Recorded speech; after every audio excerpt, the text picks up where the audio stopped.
Today's webinar is entitled Unwrapping Your Passion at Any Age. Our presenter today is Putz, speaker, author, and competitive barefoot water skier. Karen is the owner of Ageless Passions. She is, as I mentioned previously, a speaker, author, and certified passion test facilitator. Karen is a contributing writer for Growing Boulder, Ricky Martin's Piccolo Universe, and the Water Skier magazine. Her story is featured in Chicken Soup for the Soul, Find Your Happiness, More Magazine, and ESPNW. Karen is a mom to 3 deaf and hard of hearing children. Her son and her daughter are current students here at RIT. Karen, thank you for joining us today, and with this introduction, let's get started.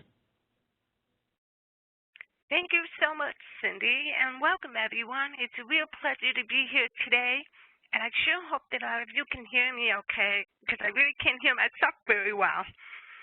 I'm not sure Cindy mentioned it, but I am deaf, and I'm a mom of 3 deaf and hard of hearing kids. 2 of them are at RIT, and my youngest one plans to go to RIT. So, RIT all the way. And just so you know, I am using a sign language interpreter in front of me on a video phone. So when your questions come up, I will address them, and your questions will be signed by the interpreter. So we're going to start here, and we're going to dive into this whole process of what it takes to unwrap your passion at any age. So, a little background on me. I'll start at the beginning. I was born with normal hearing, and I grew up hard of hearing. At the age of 19, I became deaf from a barefoot water skiing fall, and I'll explain more about that soon. My background is in counseling. I have a BS in counseling and MA in rehab counseling. And back then, I understood that I really loved helping people, but I wasn't thrilled with the traditional aspect of counseling. That background led me to my current position where I help people unwrap their passions using a tool called the Passion Test. I'm a certified passion test facilitator, and I've been trained by Janet Atwood, the woman who developed that test, and I absolutely love it. It's a tool for unwrapping your passion. I'm the owner of a new business called Ageless Passions, which focuses on helping people to unwrap their passion at any age. And as you know, I'm the author of 6 books, and I've written a chapter in Chicken Soup for the Soul with a title called Find Your Happiness. So let's start with this perplexing question of what in the world is passion? In the last 5 years, I've been asking people that question over and over. It's my absolute favorite conversation starter. You know, what is your passion? And I can't tell you how many times people have looked at me with a really perplexed look on their face, and they'll be like, nobody's ever asked me that before. And I always laugh, because it is very true. It's very symbolic of how we are raised in this day and age. We're raised to think about what you want to be when you grow up. But we never step back and say, what do you passionately want to do when you grow up? And I would love to see us change that and challenge our children today with that question. What do you passionately want to do in your life? So when we think about this word passion, I mean, the dictionary defines it as enthusiasm. And that's very true. I mean, when we think about passion, it's something that we're deeply, truly enthusiastic about. And passion has been described as something, as a fire in the belly, the thing that your soul calls out for, the thing that pushes you through life, the thing that you're absolutely abundantly crazy about. That's passion. But in the process of writing my very first book, I interviewed many people on this question, what is passion? And I think one of the best descriptions of passion that I have ever come across came from Jackie St. Ange. And this is a mom of a world barefoot champion. she said to me, really simply, that passion is your joy. It's the essence of who you are. And the way that you get it, you have to unwrap it to find it. It's within us. How we unwrap it and how we find it is a variety of different ways we can do that. But I will tell you that many, many times in our life, we know what passion is, and we often overlook it.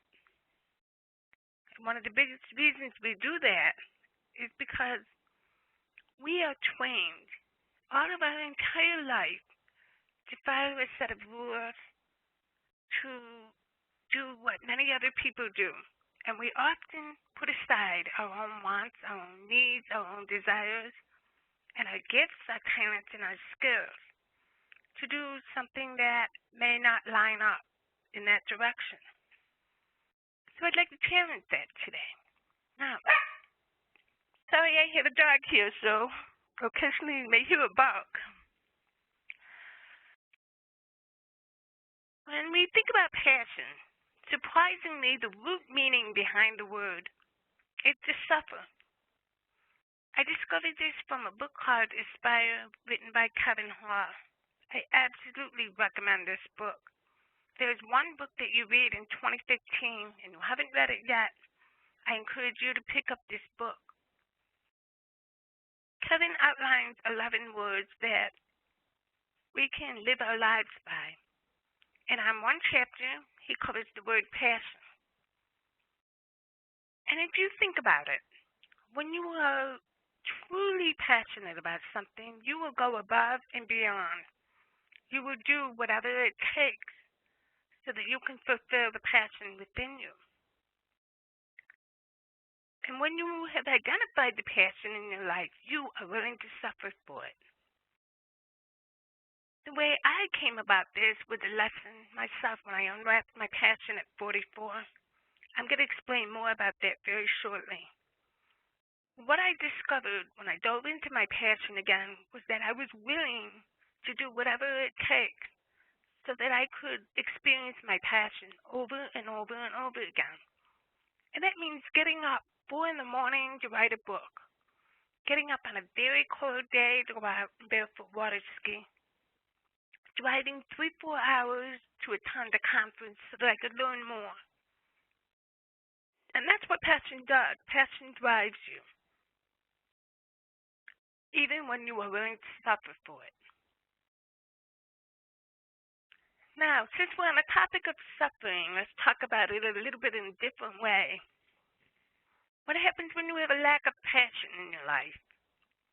And you wake up on Monday morning and you are absolutely dreading the day and the week.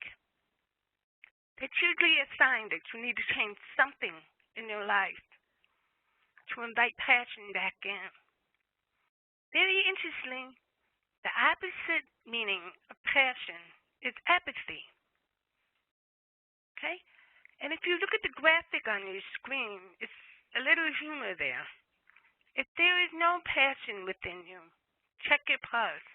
You might be dead.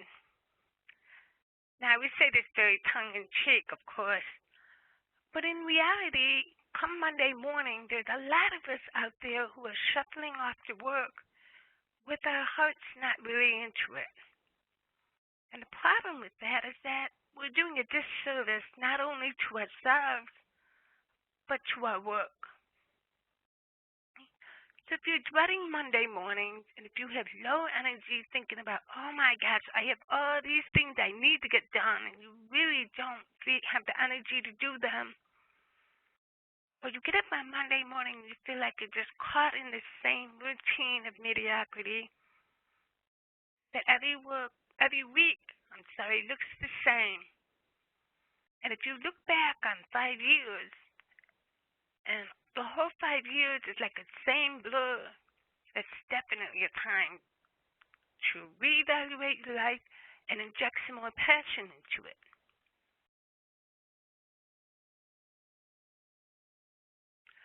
So that leads us to the question, okay, I really don't know what my passion is. Where in the world do I find it? And I hear that a lot. So when I sit down with someone, we sit down and we kind of just break this whole thing down. I often find that a lot of people simply don't allow the time to sit down and really explore deeply what they feel, what they desire, what they're good at, and what they truly want in their life. When you look way back into your past, you often find clues into your passion. For me, for example, back when I was 9 years old, I absolutely loved to write. I can remember spending entire summer days in the basement plugging away at a typewriter. And for those of you who don't know what a typewriter is, might be of a different generation here. In other words, a typewriter was computer 1.0. So when you look back into your past, just spend a couple of minutes a day thinking back. When was the last time you experienced true joy? What were you doing? Who were you with? What were your dreams way back when you were a child? Have you abandoned those dreams? Do they have any merit today? So that's one clue, looking deep into your past. The other clue is to look into the now. If you're deep into a project and your mind is going off elsewhere, where is it going? What are you thinking about? What is driving your thoughts today? Could there be some clues to your passion and thoughts? Your daydreams? They are often very valuable clues to what we really want in our life. If you're daydreaming of being on the beach somewhere, what is it about being on the beach? Is it an escape from what you're doing today, or is it truly that you're revived in the air and the sun on the beach, or the activities that you do? So you want to sit down 30 minutes and just think about, where are your thoughts going day after day after day? What are you dreaming about? What do you wish you could change? And the other thing to think about is, where would you be? Who would you be with? What do you have? What would you do? And free associate. Just write all those things down and see what comes up. Now, another clue is the future. What are you saving for someday? What are you putting off for someday? You probably thought about, okay, well, someday I will do this or that. When my child graduates, moves out, I will do this or that. When I have this amount of money, I will do this or that. It's always when, or someday. The thing is, someday truly doesn't exist on the calendar. It's not there. If you continually put off your dreams, your desires, and your passions for someday, you might get to a point where you find someday has run out and there's no more time left. And that's why it's so critical and so important to honor the passion within you. Your life will change dramatically as a result of inviting passion into your life. I'm going to share the story of how a woman came into my life and absolutely changed the direction and brought me to where I am today. To do that, well, let me introduce you to Judy Myers. She is on the picture in the slide in front of you. And we call her the Old Lady because that's truly her nickname, Judy Old Lady Myers. And it's very much a tongue-in-cheek nickname of her. She's anything but old, I will tell you that. Judy Myers, when she was 53 years old, she was sitting in a boat with a bunch of ladies, and one of them encouraged her to try barefoot water skiing. And that's basically water skiing on your feet with no skis. And at 53 years old, Judy looked at the rest of them and said, okay, I'll try it, but you have just one chance. That's it. She scooted out on the water, and the next thing she knew, she was barefoot water skiing. And that moment truly changed her life. A whole new passion for water skiing was born right there at that minute. Today, Judy is 72 years old. She is the oldest barefoot water skier. The next slide shows her upside down skiing with a young world champion. And Judy today still continues to compete at 72 years old. She has no intentions of stopping soon. One of the most valuable lessons that I see here is that your passion can be unwrapped at any time by being open to new opportunities. You absolutely never know. When you try something new, it will spark an entire new passion with you.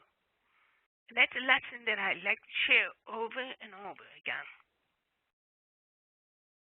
As for me, my passion goes back to when I was a teenager. I loved the sport of barefoot water skiing. Absolutely loved it. Until one day when I was 19, I tripped on the water, took a hard fall, and when I got into the boat, I was deaf. Only I didn't realize it at the time. It took me a few weeks later to realize that being deaf was here to stay. And I completely abandoned my dreams for the sport. Fast forward to the age of 44. I was sitting on the boat up at the lake, 44 years old, very overweight, very out of shape. I was sitting there and reflecting on my life and thinking back to the times where I had joy. And again, it went back to barefoot water skiing. But at that point, I was 44 years old and figured life was pretty much over. I didn't think I could ever barefoot water ski again. Well, as it happened, my husband sent me a link to Judy Myers. She was on the Today Show. And there she was, barefoot water skiing across the screen. Judy invited me to Florida. I put my feet back on the water, and the next thing I knew, that old passion fired right back up again. I ended up writing a book with the world champion, had the world champion training me, and at the age of 49, you can see a picture in front of you. I can barefoot water ski backwards on one foot.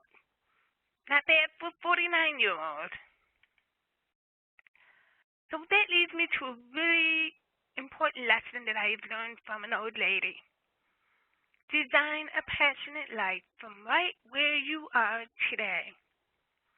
Have you heard of the power of the pivot? When you think about it, in basketball, when you're stuck and you're cornered, you can only move when you move your foot. You must keep the other foot centered. But you can move in 360 degrees, even though you can't move from where you are in basketball. And that same thing, that same lesson applies to life. Where you are today, you have the power of a pivot. You can move in any direction that you want and design any kind of life you want around your passion.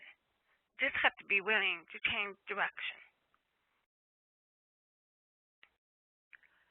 In the process of unwrapping your passion, we often underestimate what we can do. I mean, if you told me as a teenager that I would be able to barefoot backwards on one foot, I would have laughed. Because as a teenager, all I could do was barefoot forward. I couldn't see beyond that. But we often underestimate our abilities. And it's only by pushing beyond them that we realize where the boundaries really are. So if you've got a passion in your mind and think, okay, I want to do it again, or I want to learn something new, I want to try something in a new direction, here's the thing. You have to be willing to look like a fool when you're doing this. That learning process can be really brutal when you're starting from scratch, starting at the beginning. But here's the thing. When you begin with the beginner's mind, the whole world just opens up to you. There are no preconceived notions of what you should be doing. There's only the learning that unfolds in front of you. I really encourage you to take on that beginner's mind with whatever it is you want to do, whatever new direction you want to take in, and start learning from where you are. And another big lesson is this. You can learn on your own, or you can absolutely cut your learning curve by finding someone to mentor you. If you could find someone to mentor you, that will literally take your learning curve and cut it in half. In my example, when I learned to barefoot, I was barefooting with the world champions. By doing that, they took me from point A to point B in far less time than I could have ever done on my own or by learning from someone else who may not have been as skilled. You have to be willing to explore, to risk, and try. When you unwrap your passion in a new direction, the unknown is often very scary. Fear is often something that holds us back. If you can push through that fear, push through the risk, I promise you, the passionate life that comes up is going to be worth it. And often, if you're in a new direction, the people that you have been hanging out with for a long time may really be surprised at you trying something very new or going off in a direction of your passion. That's why it's really important to surround yourself with people in the direction of your passion, people who can push you, people who understand where you want to go with your passion. Seek out like-minded people. In the 5 years since I unwrapped my passion for barefoot water skiing, a whole bunch of other things happened as a result. I really dove into my passion of writing. For a long time, I didn't have the confidence to do what I really wanted to do with my writing. When I made the decision to choose passion in that direction, a whole host of things started to happen. And this is a profound lesson on the path of unwrapping your passion. When you stay open to new opportunities, there will people who will just appear in your life, offer you opportunities, help you, mentor you, and you will have experiences with a richness beyond you can ever imagine when you choose your passion.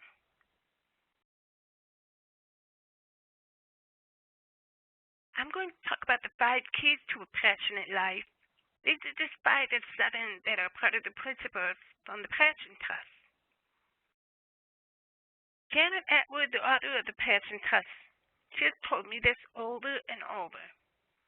Anytime you are faced with a choice, a decision, or an opportunity, always choose in favor of your passion. And at first it may seem like, okay, wait a minute, I've got all these responsibilities. I can't just go off and choose what I want to do.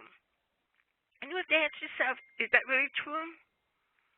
Many times the boundaries we surround ourselves are in our mind, or we've created them for outside reasons. I'm going to give you an example of using this, and this involves Janet Atwood herself.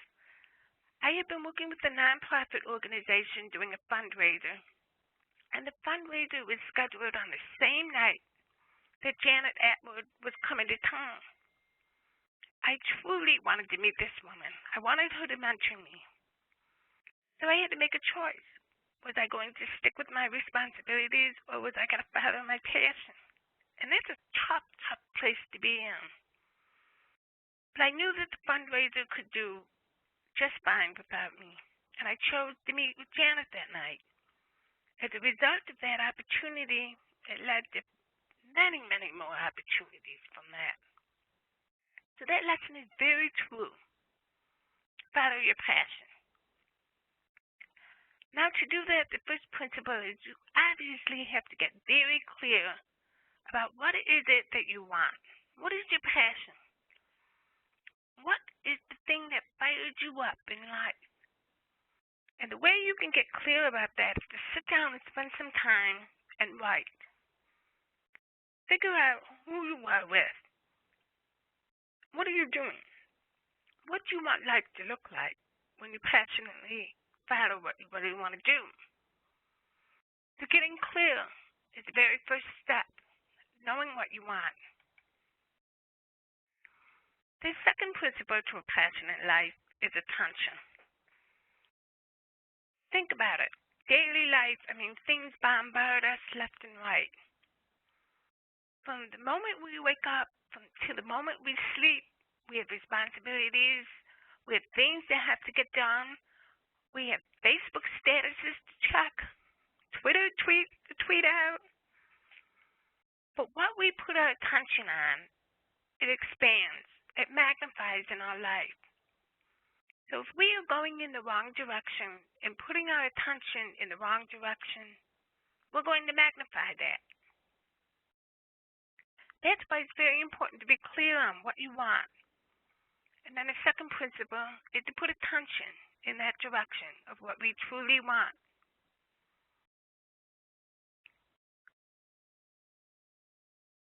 Number 3, when we stay open to opportunities and events around us, we find there is passion pretty much everywhere we look. Let me clarify that. When I started barefoot water skiing, one of the first things that came to my mind was, oh gosh, how in the world am I going to do that? I don't have a boat. I don't have enough money. I don't know anybody. But being very open to opportunities literally opens the path in front of us. The very first year when I decided, okay, I am going to barefoot water ski, and amazing things started to happen. People started to reach out on Facebook and say, hey, we need a third of the boat. Can you come and barefoot with us? That entire first year of choosing my passion was very, very eye-opening. The very first year I barefoot water skied 11 months out of 12 years, just by staying open to the opportunities, meeting more people, having someone to mentor me, putting my attention on what I truly wanted and what I was passionate about. So I encourage you, throughout your day, look for those opportunities. Stay open to learning more in the direction that you're passionate about. Of course, all the daydreaming in the world isn't going to get you anywhere without action. You knew that was coming, didn't you? Very true. You can sit down and write down all you want. You can daydream, you can plan, you can think all you want. But without taking some action, passion is not going to just happen. Okay? And by action, I mean you truly have to change the direction of where you're going. If you wake up in the morning and you have not thought about what you're passionate about, you have not set up any goals, you have not learned anything new, you have not done one thing in the direction of your passion, I hate to tell you this, but it's not going to happen. You must take action every single day in the direction of your passion. And think about this. With every decision that you make every day in your life, you are either moving closer to what you're passionate about or further away. So, for example, if you choose to sit down and channel surf for 3 hours, you've lost those 3 hours. You could take those same 3 hours, learn more about something that you're passionate about, go out and do it, train, meet someone new, try a new opportunity. That's why this principle is extremely important. Take action in the direction of where you want to go. And of course, persistence. That has got to be one of the biggest and probably the toughest part of unwrapping your passion, is being persistent. It is so easy to get to a point where, okay, I give up. This is too hard. This is never going to happen. Persistence is the one quality and value that will get you very, very far on this path of unwrapping your passion. If you know in your heart that you really, really want something you're truly passionate about, something that brings you joy, you must persist and not give up. I'm thinking about some of the artists that we know. If I remember right, the one who painted the Sistine Chapel was 72 years old. Okay? And some artists, some famous artists that we know were not famous until after long they were gone. Okay? But their art persisted because they continued to do what they were passionate about. And you know what's going to trip you up every single time? Excuses. Believe me, I have them. And I know that every single time that I get into an excuse, I get further and further away from what I'm really passionate about. And it's really funny because I talk to people from all walks of life and all ages. And I find the excuses transcend any age. A lot of times people will tell me, oh, well, I really want to be an engineer, but I don't have a degree in that. I really want to do some public speaking, but you know what? I'm not skilled enough. I really want to become a doctor, but I'm not smart enough. I'm too old. I'm too short. I'm too tall. I'm too, whatever. You name it. Here's the thing. Anytime you put an excuse in front of you, you have to ask yourself, how true is it? For example, unless you are 99 years old and on your deathbed, you can still go back to college. Think about it. There are people out there quietly graduating every day with degrees, and they have advanced numbers on their birthdays. Even if it hasn't been done before, maybe you have to be the first. If you really, truly want to do something, you'll figure out what you need to get from point A to point B. Okay? Think about it. In basketball, there's always those stars out there that are 5'4", and they're playing basketball. There's always extremes. There's always somebody who's breaking barriers. Maybe it has to be you.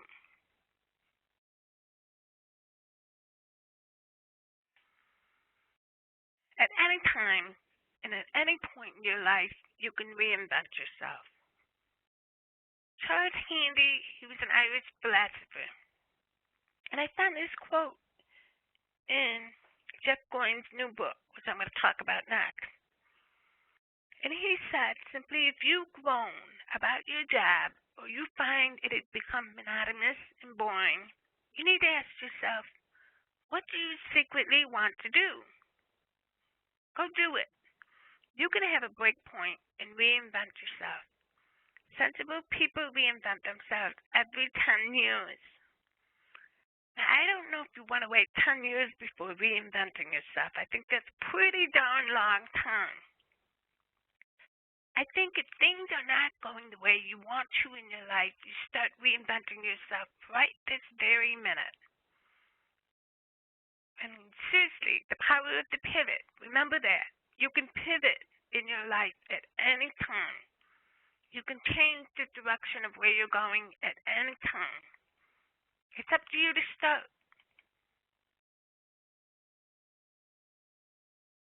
Now, the book that I mentioned earlier, The Art of Work by Jeff Goins, absolutely love that book. In fact, it's going to be released on the 23rd of March. And Jeff, in his book, he talks about the very thing that Charles Handy coined. It's the portfolio life. More and more and more people, we are moving towards a portfolio life. More and more people are choosing to freelance, consult, start their own businesses, even at an advanced stage. There is power and wisdom in the skills and the talents that we have. Now, Jeff, he said, instead of thinking of your work as a monolithic activity, what if you choose to see it as a complex group of interests, passions, and activities that it is? And what if instead of identifying with a job description, you began to see the whole mass of things you do as one portfolio of activity? Now think about it. We've been told time and time again that people have an average of 15 jobs and 3 careers in their lifetime. We don't have to stay on one path. We are free to change our paths at any point in our life. And on the way, we may discover that we have a variety of skills that when we're going down one path, we can easily transfer those skills to another path. So think about it. A portfolio life, it gives us permission to really change the path of our lives and create a portfolio of things that we really truly enjoy doing. Now, I want to inspire you a little bit here. This woman, Olga Kotargo, what a story here. If at any time you think, okay, I'm just too old to do something, I want you to think about Olga. Olga, she started running at 72 years of age. And at 77, she started running in her first tournament. She loved track and field. She set 34 records in track and field. And at 15 of those records, she set at the age of 95. I'm telling you, if you ever watched her in track and field running, there is pure joy on her face. And Olga, she inspired many, many people, 70, 80, to start, getting up off their butts and doing something different. It's a perfect, beautiful lesson that at any age we can choose to get up, change the direction of our lives, try something new, and compete. So if you've ever wanted to be a track star, a basketball star, when you were a teenager and you think, oh, it's over for me, I'm too old. Well, guess what? There's a whole bunch of people out there reinventing themselves. They're competing at different ages, masters, swimming, you name it. And again, there's that lesson. If it hasn't been done, maybe you need to lead the way. Now, there's another person I want to introduce you to, and this is a personal hero of mine, really, seriously. Banana George. He was probably the most famous water skier ever to live. And this guy was a dynamo on the water. He was wakeboarding at 70, snowboarding at 75, race car at 81, skydiving at 82, surfing at 83. He barefoot water skied until he was 93. And guess what? He broke his back 4 times. That's right, you heard me right. 4 times in his lifetime, he broke his back. And I had an opportunity to talk with his physician, and I said to the physician, I said, at any time, maybe after the 2nd, 3rd, 4th broken back, did you ever tell him to slow down or stop? And he just laughed, and he said, no, he wouldn't listen to me anyway. And I think it's a really profound lesson, because how many times have we been told, well, you shouldn't do that. You can't do that. But think about it. If Banana George stopped his activities when he broke his back for the first time, he would have never had that amazing, passionate life until he passed away at the age of 98. That's something to think about. And here's that lesson again. If it's never been done before, well, you know what? Maybe you have to be the first. Maybe you have to be the one going out there and breaking the barriers for whatever it is that you passionately want to do. Many times and often than not, the barriers that we put up are in our mind more than any place else. They're in our mind. So it's up to us to get past that. When I was on the web the other day, I did a little search here, and I was just thinking, okay, what's out there? Who are the people who are out there breaking those barriers and, living their passion? And here's some of the headlines that I came across while I was doing that research. I mean, he's got a 61-year-old graduating from medical school. Can you just see the conversation when he was 50 years old? You know, talking to his best buddy. Oh, hey, I think I'm going to go to medical school. I bet you that pretty much everybody would discourage him and say, what? Are you crazy at your age? But I bet you this guy's living a pretty passionate life as a doctor right now. Then at 41, we've got a guy still playing basketball. And then we have a 50-year-old cowboy cheerleader who looks pretty darn good, I have to tell you that. And then here we are, 109 years old, not content to sit and do nothing. This guy at 109, he loves to knit. And he's knitting things and giving them away. So, as you can tell, you can reinvent yourself at any age. Pick up that passion and dive in. So think about this. Every day, throughout the day, we make decisions. And every decision that we make is either in the direction of our passions, learning, expanding, trying new opportunities, or we're moving away from it. We're wasting time. We're doing things that are not going to matter 5-10 years from now. And that is why with every day and every decision we have to ask ourselves, is this what I want to do? Does this make me grow? Will I learn something from it? Will I remember this 5 years from now? Will it matter? You may find when you have this attitude that you will let go of the things that truly don't matter, and you will embrace the things that do.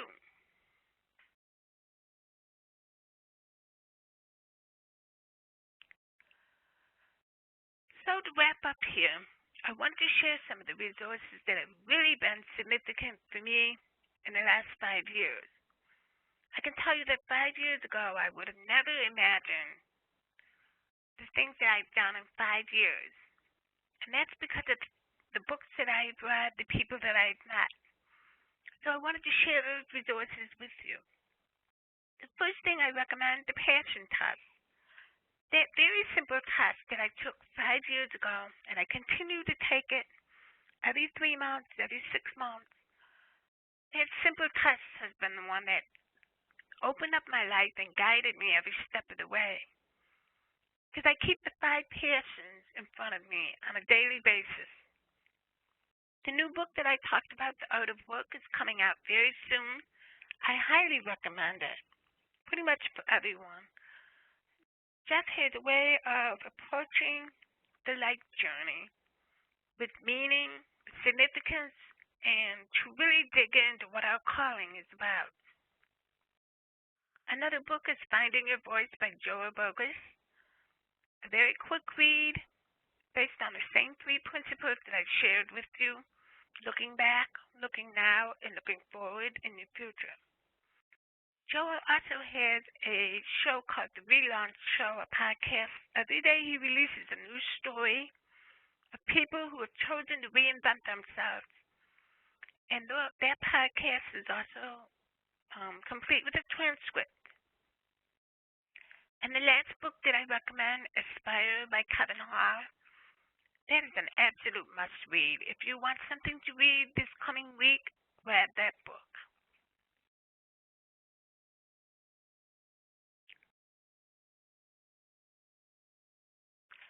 So, we're wrapping up here now with Unwrapping Your Passions. It has been a real pleasure sharing this with you. I hope that today has had some impact on you, and that tomorrow you'll wake up with a whole renewed passion for life and in the direction of where you want to go. We have a few minutes left for any questions. If anybody has any questions, go ahead and start writing them in the chat box. Karen, that was fantastic. It's Cindy, I'm back. Thank you so much. And as Karen suggested, for all of you still out there, and many of you are, please send your questions in so we can address them to Karen. We do have a question, Karen, from Linda. She's wondering, with everything that everybody's got going on in life, with family, job, you know, you're a competitive athlete. How do you find balance? How do you not sacrifice family, perhaps, for your passion? Thank you, Linda. That's a really good question, and a question that, wow, many people, you know, have that challenge. You know, that's the interesting thing about balance. On one hand, it's a great thing when we think about balance. The biggest problem that I find with balance is that you're spreading yourself really thin trying to balance it all. And I find myself doing that at times. So what I've learned to do with that, for example, when summer comes around, I truly dive into my passion with barefoot water skiing. During the winter, I shift my focus to writing. You know, throughout it all, I have to keep my family as a priority. And I have to admit, sometimes that is a tough thing. And it comes back to waking up in the morning and determining how I want to spend my day. Where do I want to put my attention? Like, for instance, yesterday, my son Stephen came home, and we went out for a quick bike ride. And then I was back on the computer, and then we had dinner. So sometimes throughout your day, you have to find what I call sandwiches of time and put your attention in the direction that you want to go. Great, thank you. We have a question from Ashish. How do I pay the bills? My passion won't help me in that area. How do I avoid financial ruin? I love that question. I get that question all the time.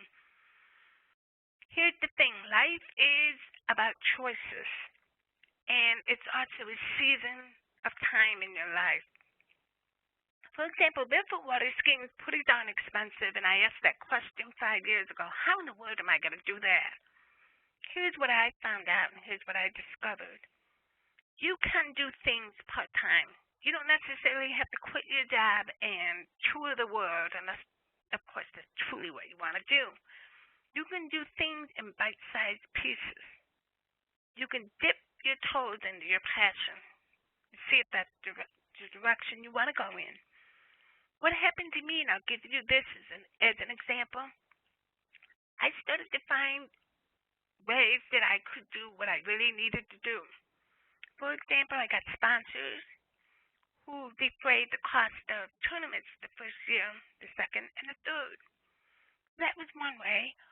The other was bartering time, exchanging my skills for somebody else's skills.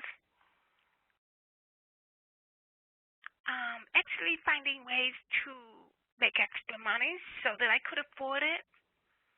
I encourage you to think outside the box on how you can fund your passion. I promise you, money does show up in places that you totally unexpect when you stay open to it. Great, thanks, Karen. A question from Adriana. How can you maximize your passion during the job search? It's hard enough to remain focused on the job search, the money to earn, and remaining committed to yourself. How do you balance all that and maximize your passion while looking for work? That's a good question. I think the first question you have to ask yourself is, are you moving in the right direction? Just think about it. If you are truly passionate about the direction that you're going in with the job search, you're going to love every minute of it. You're going to want to get out there, and that's the direction you're going in. So the first thing you have to ask yourself is, are you going in the right direction that you're truly passionate about? Passion will push you above and beyond if you're going in the right direction with it. If you're not, then it's time to reevaluate what you need to change.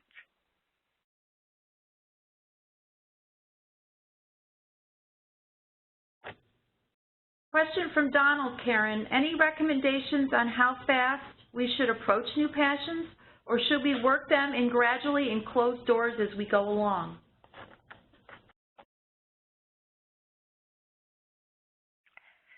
That is definitely a personal process. I have had friends who have done that, slowly getting the knowledge they need and ramping it up as they got more confidence. And that may be true for you. For other people, they've been at a point where they have to reinvent themselves right then and there. They're at a crossroads. They have to make a decision. They can't stand one more minute in the direction that they're going. So I often find that it's a personal journey on how you want to proceed. I have had friends who have literally sold their house, downsized everything to go and travel. And I just interviewed two people who went from part-time travel to full-time travel over a period of 5 years. So you, on your personal journey, have to determine what are the barriers are you putting in front of yourself and your passion. What are you willing to do as sacrifice to go in that direction? Question from Amir. Karen, how are you instilling these insights into the lives of your own children?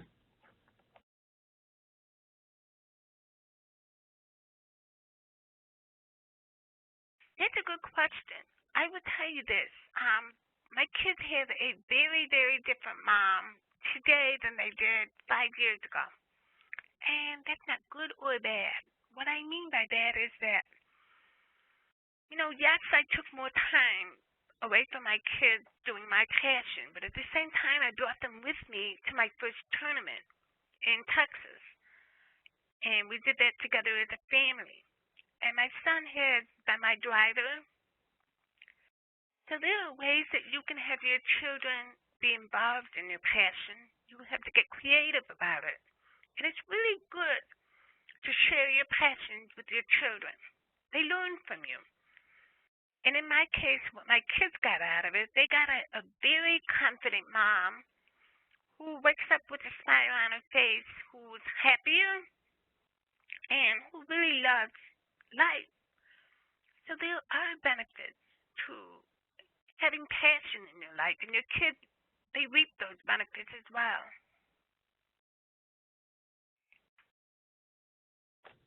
A question came in from Irene. How can I truly pinpoint my passion when there are so many things I enjoy and have wanted to do but have put on the back burner for many years?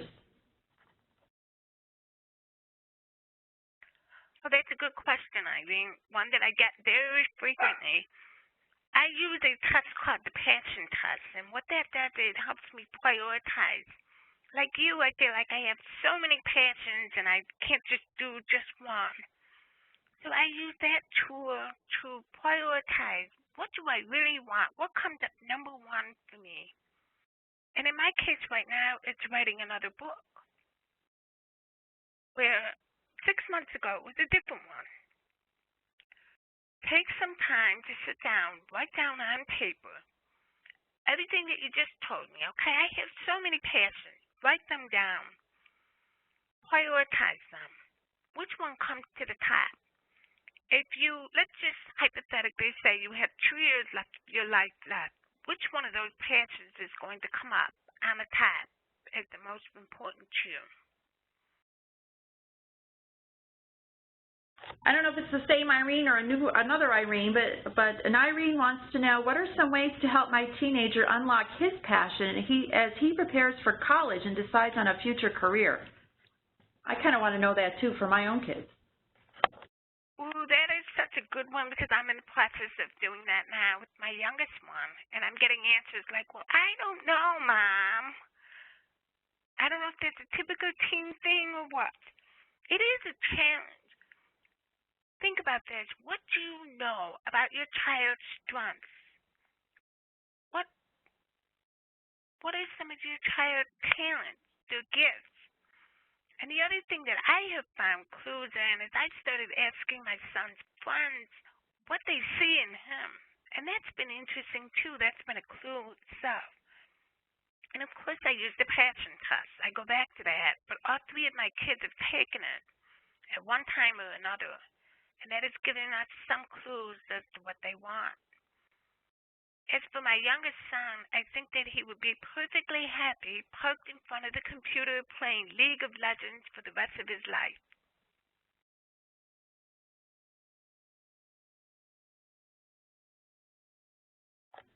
John is curious about how you found the resources for water skiing. I think you mentioned Facebook, but how else did you go out and find the boat and the instructor? And I mean, even that is a, you know, you got to put yourself out there, and you open yourself up to a lot of no's and potential disappointments. So do you have a way that you were able to go about that successfully?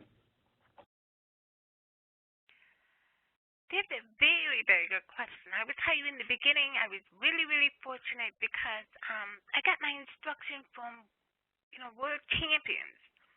I became friends with them. I ended up working for them. And so they naturally trained me. I was really fortunate to have that. At the same time, I learned everything I could about the sport. I volunteered. I wrote 2 books on the sport. I managed social media. I helped teach other people in sport, and I built a really strong network of people to the point that today, if I go to a different state, I can literally find someone to barefoot water ski pretty much anywhere I go. But understand that that took a period of 5 years to get to that point. Start out with what you can do and keep expanding on that. Keep learning. Volunteer, ask questions, and be willing to have that no. I mean, every no that you get in your life is one step closer to a yes. Karen, thank you. With 2 minutes of the hour, that's all the time we have for Q&A. Additional questions can be emailed to ritalum@rit.edu or tweeted to @RIT_alumni with the hashtag #MeRITWebinars. Any questions we get through those 2 channels, we will direct directly to Karen so that she can provide answers.